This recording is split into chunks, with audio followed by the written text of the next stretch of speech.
Episode 43. On the record. You made a fool out of yourself, Rige. Worse, you made the assembly look weak. Rige Khuksos sat silent in her seat along the side of the conference table, taking the verbal abuse of her senior, much taller assembly colleagues in stride. Almost everyone towered over Rige's short, high figure. But these descendants of the solar sailors made her look extra small.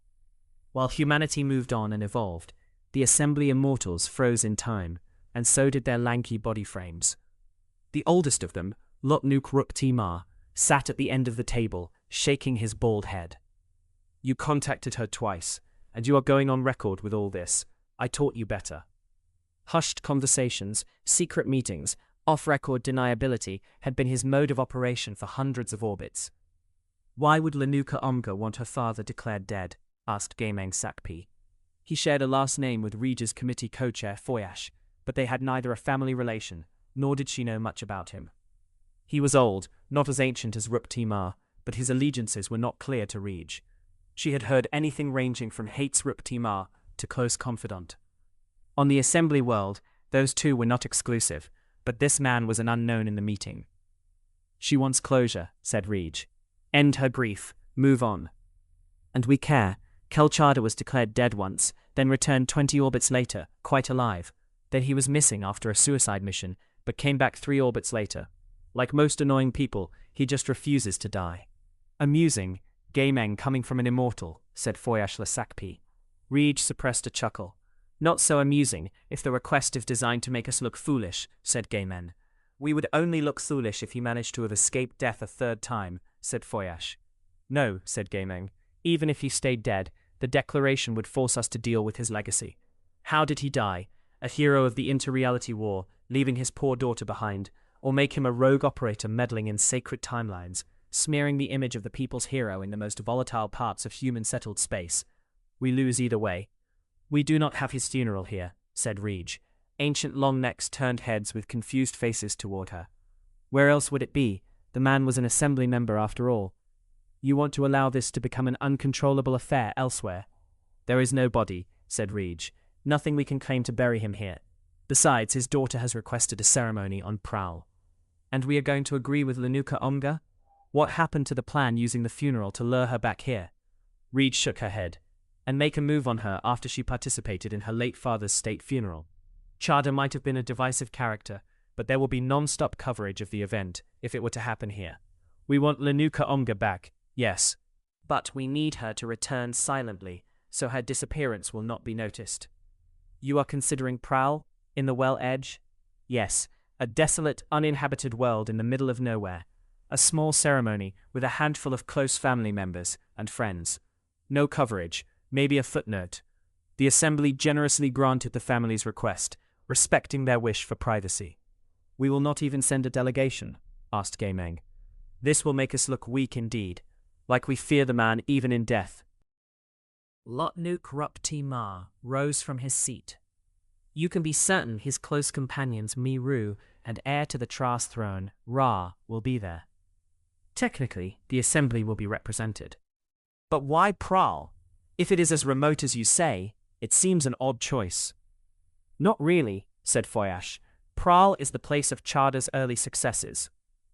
A military campaign that put him on the political map. His discovery of honored ruins.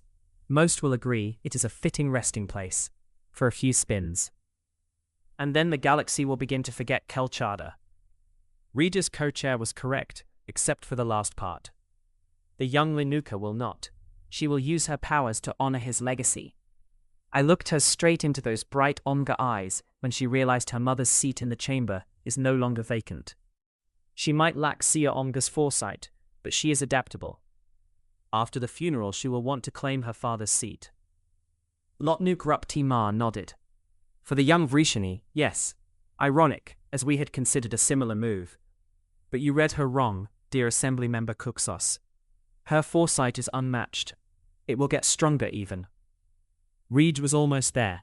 She almost had him. Now she needed surprise on her face.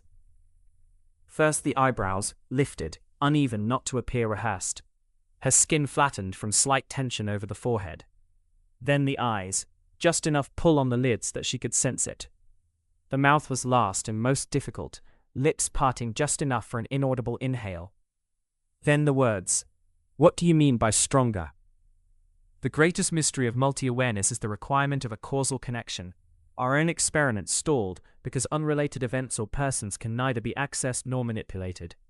Linuka Omga developed, or always possessed, the ability to create this connection. To anyone, anywhere, anytime. She can decide what becomes reality. No, she is there, before a decision is even made. She creates the reality. Not an illusion. Reality. "I admit," said Rige, lowering her voice just enough to create an uneven timbre, signaling genuine surprise. "I had no idea how dangerous she was." "My dear," said Linuka, "you conferred with the most dangerous being in the galaxy. Twice. You were smart enough to send an avatar, but it was still risky." And just like that, had Linuka Omga, first member of the Assembly, gone on record confirming that he knew how dangerous Linuka Omga was, that he knew how her powers operated. When Rige was going to show to an astonished Assembly how he, despite all this knowledge, utterly failed to contain her, and how he lost the Assembly's most valuable assets, the last few sentences he uttered would seal the condemnation she was going to conjure up upon him. 500 orbits undone in one pass. Rige pulled her trembling hands from the table, resting them on her knees. The power of manipulation was mighty, and its manifestation made her restless in a most exciting way. One enemy down. Now on to the next. "You asked earlier about luring Linuka Omga here. Yes, having the funeral elsewhere does not help. It will appear to her like we are trying to keep her away. And we need to do even more to appear that way," said Rige. "Anything in her, according to our esteemed colleague Bert-Oliver, foresight should seem us warding her off the Assembly world by any means. This will be the strongest lure. Adversity. She seems to be attracted to it. The more she suspects we are keeping her away, the more she will want to investigate why. But you seem to propose giving in to her demands." "Oh yes, we will," said Rige. "But we need to create every step an obstacle for her to overcome. Even the simple declaration of death for Kel Chaada could be made into a full floor vote in the chamber. Ra will lead the trust voting against it. With the help of our friends in the human delegation, we could make this a tight margin victory. Then we'd challenge her Assembly seat claim. Delay, suppress. We want her to appear here of her own volition. Arrive to manipulate us. Wrestle that last secret away." She glanced at Linuka Omga. "And then we close the trap."